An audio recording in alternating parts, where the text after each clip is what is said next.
Hola a todos. Bienvenidos al cuarto nivel de nuestra serie, Iceberg Conspiranoico del Estado Zulia.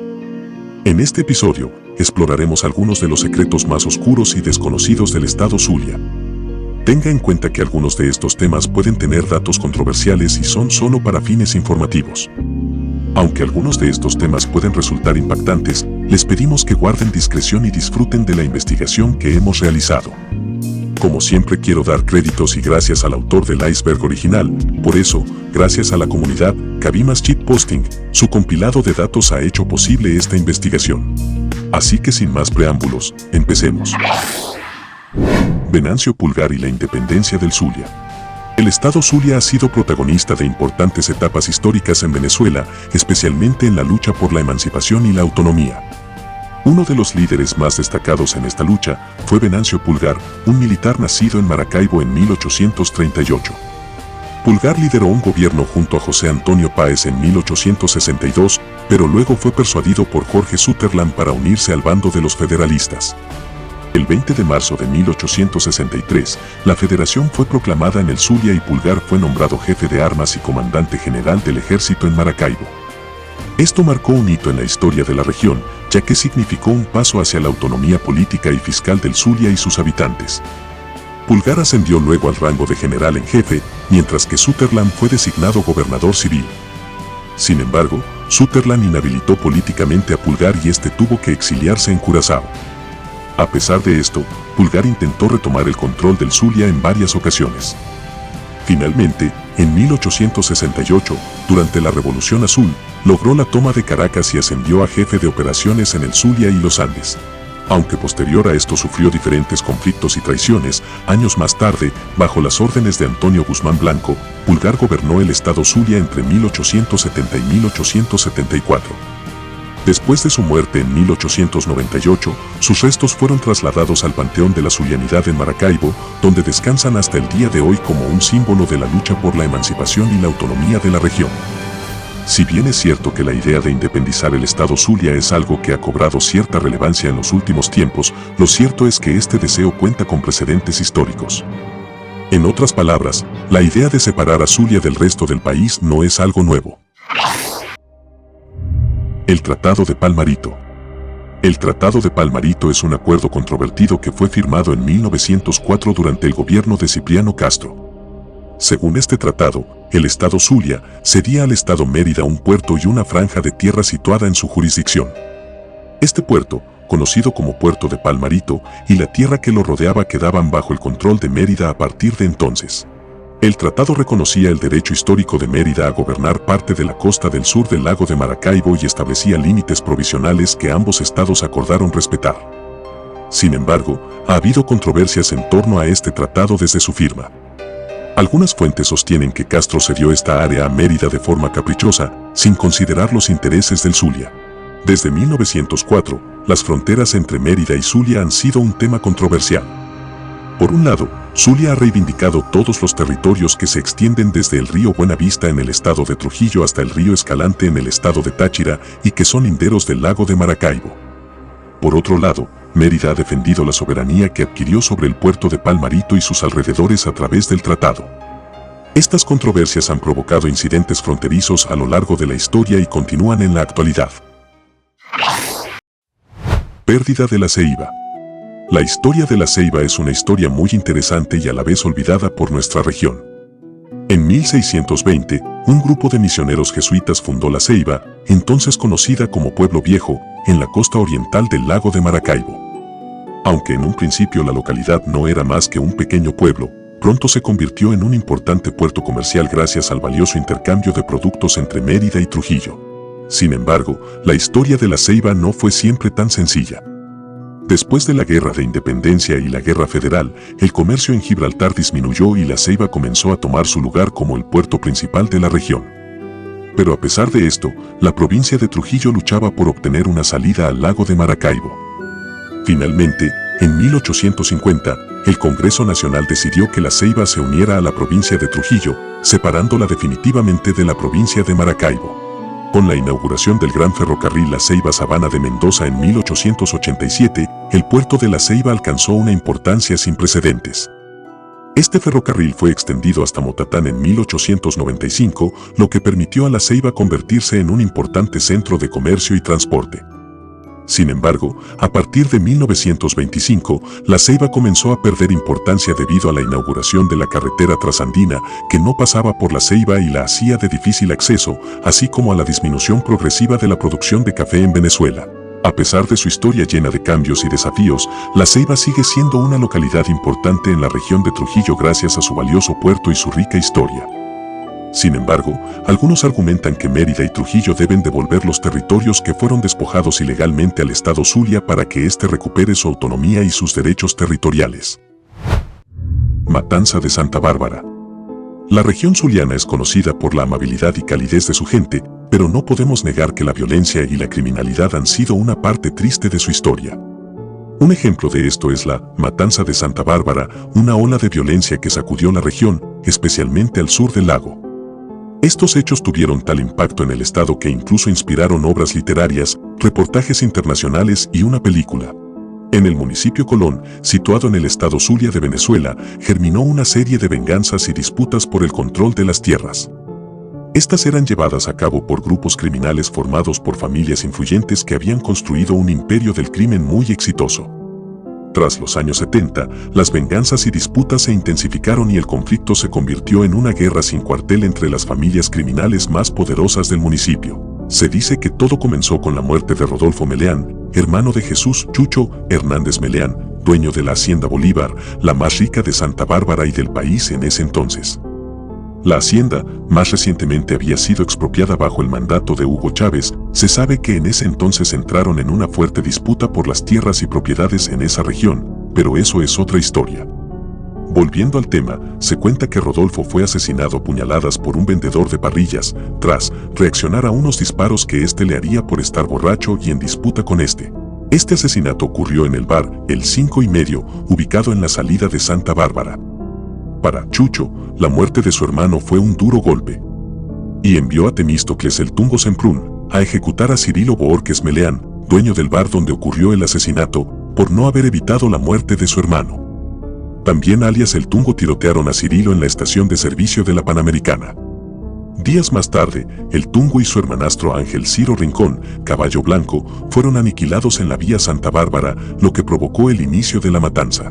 En los años 60 y principios de los 80, la muerte de Rodolfo Meleán y la Matanza de Santa Bárbara dieron paso al crimen organizado y al sicariato en Venezuela.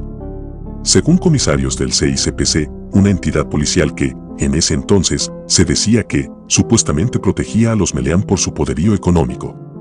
La lucha entre los Meleán y los Semprún era tan intensa que las muertes a encargo continuaron. El objetivo era eliminar a todos los allegados a los Semprún, por lo que asesinaron a Jesús Núñez, abogado penalista y hermano de crianza de los Semprún, mientras se trasladaba en su vehículo cerca del Nuevo Circo de Caracas. También mataron al abogado José Obando Sardi, a plena luz del día y frente a sus escoltas, cerca de la casa del gobernador de Zulia, por haber firmado cartas abiertas publicadas en los medios de comunicación en ese momento, dirigidas al presidente Rafael Caldera, al gobernador del Zulia, Hilarión Cardoso y al presidente entrante Carlos Andrés Pérez, Cap. En estas cartas, Chucho Meleán expresaba su lucha por las tierras y acusaba a los entes policiales del Estado de estar involucrados en los crímenes cometidos. Este conflicto llevó a la muerte de ganaderos, campesinos, policías, guardias nacionales e incluso personas inocentes que no tenían nada que ver con la lucha. Además, muchos empresarios y comerciantes fueron despojados de sus propiedades y obligados a dejar el país, así como políticos, ministros y jueces. 2 días antes de que fueran asesinados Dimas Semprún y su esposa Gilda Cedeño, el comisario Jesús Jiménez Pantoja, el Chino Pantoja, de la Policía Técnica Judicial, PTJ, y de origen caraqueño, llegó a Santa Bárbara de Zulia con su comisión para investigar las víctimas de la guerra familiar. Jiménez había sido jefe de la delegación de la PTJ en Santa Bárbara en el pasado y había arrestado varias veces a los hermanos Semprún, además de investigar los múltiples crímenes y perseguir a los sicarios. Sin embargo, sus investigaciones despertaron la ira que terminó con el asesinato de 2 detectives en el sector Caño Blanco, de El Vigía, Mérida. Ellos fueron los primeros efectivos activos asesinados en la historia criminal de Venezuela. A raíz del suceso, el Chino Pantoja fue trasladado a Caracas por orden de la Dirección Nacional de la PTJ. Tras su regreso, asumió el mando del Escuadrón Volante, un grupo policial creado por CAP para hacer frente a la lucha entre los Emprun Cedeño y los Meleán por el control del Zulia. Toda esta historia genera distintas posturas en la opinión del boca a boca de la gente en el Zulia, por lo que puede ser considerado un tema controversial entre quienes vivieron esa época en carne propia. Naufragio de la Ana Cecilia. El 8 de agosto de 1937, la motonave Ana Cecilia zarpó de Maracaibo rumbo a Cabimas con más de 200 pasajeros a bordo. Sin embargo, lo que parecía ser un viaje rutinario se convirtió en la mayor tragedia acuática del lago de Maracaibo, cuando la embarcación naufragó frente a las costas de La Arriaga debido a un fuerte temporal y a la sobrecarga de pasajeros. Más de 100 personas, entre los que se reseñan oficialmente mujeres y trabajadores petroleros, perdieron la vida en este desafortunado suceso. Existen versiones que dicen que había niños a bordo que perecieron y otras que fueron rescatados. Se relatan muchos datos oscuros de ese día. Entre los más perturbadores fue el de encontrar señales de agresión en los cuerpos de los fallecidos, sobre todo puñaladas. Se dice que pudo haber sido por las disputas que se dieron a causa de pelear por los salvavidas. También existen varias historias de hechos sobrenaturales, como la de que 2 niños lograron sobrevivir gracias a que su madre era una nadadora profesional, pero en el bote no se tenían registros de dicha mujer. Como este también existen otros relatos, pero pueden ser fruto de las teorías que se generan del boca en boca y las leyendas populares. La versión más popular señala que este trágico evento no fue simplemente el resultado de una desafortunada coincidencia.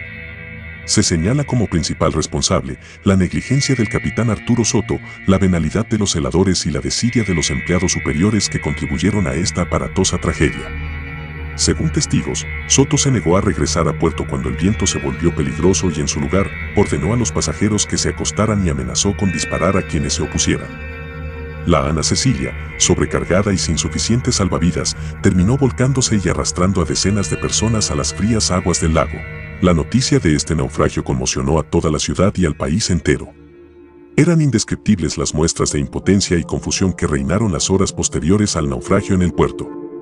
Familiares expectantes e inconsolables, desesperación, gritos y llantos reinaban con el pasar de las horas.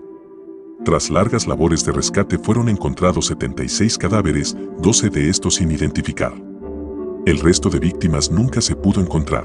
El entonces presidente del estado Zulia, José Encarnación Serrano, declaró duelo público y nombró una junta pro damnificados para atender a las víctimas y sus familias. También el presidente de la República, Eleazar López Contreras, asistió al entierro colectivo y el país entero se unió en este duelo.